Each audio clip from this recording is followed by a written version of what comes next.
The crisis has made clear both the risks and the costs of neglecting our natural environment and our planet. The message that we want to deliver today is don't forget our planet. The first step in the recovery journey is the public-private partnership for strong collaboration and open dialogue. Such partnerships should be geared towards achieving a balanced outcome of generated value in a short run and sustainable horizon for the future, with patience as our companion at every step. You know, we've got to realize that unlimited economic development on a planet with finite natural resources doesn't make sense, especially when some of those resources have been used up more quickly than nature can replenish them. And at the same time, our human population is growing. How will the planet cope? As Saudi Arabia, we're trying to lead by example. We have a serious efficiency program. We have a serious program when it comes to our own domestic consumption of electricity.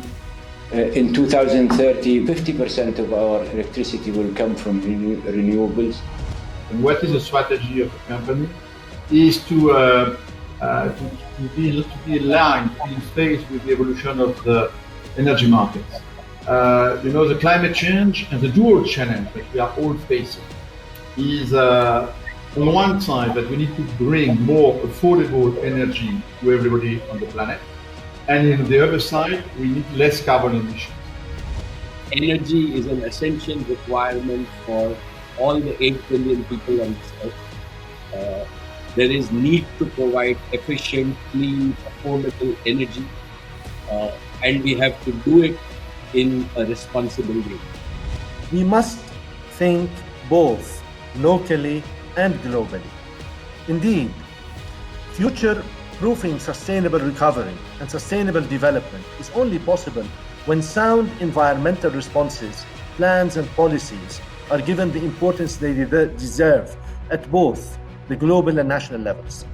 If we look at past crises, I think this crisis is closer to where we were in 1945 than what happened in 2008 or in the 70s. What I think we need is really a green Marshall Plan.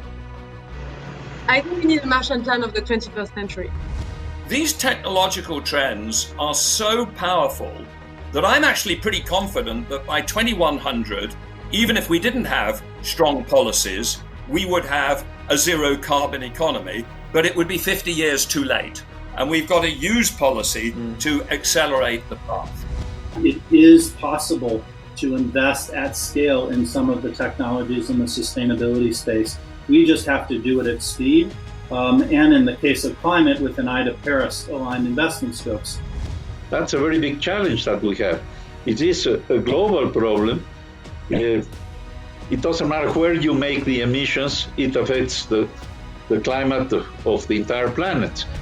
We can use this crisis to move in the direction of what I call economy of life, which means the most important sectors to be developed in order both to get rid of potential comeback of a pandemic or other pandemics, and I'm sure this will be one of the key issues of the next G20. Today, we gain more money and we create more jobs by protecting the environment rather than destroying it. And this is thanks to efficiency, because our world up to now was not efficient. It was a world of waste. Today, efficiency opens a completely new market. It's the market of the century. Of the $1 trillion bond market, only 2% are green. We have only 1% of the fund market that is labeled ESG.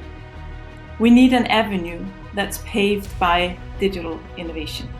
We wanted to push the boundaries of technologies to create the circular carbon economy around building things of value from CO2. My point of view is that becoming a multi-planet species is, for me, is a very exciting future, but I don't see the point of going to another planet if we're not able to maintain and to protect life that we have on Earth right now. Today, we've learned insights on the importance of driving green recovery.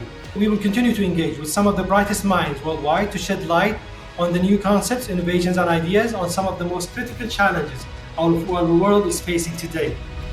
FII Institute, creating positive, sustainable impact on humanity.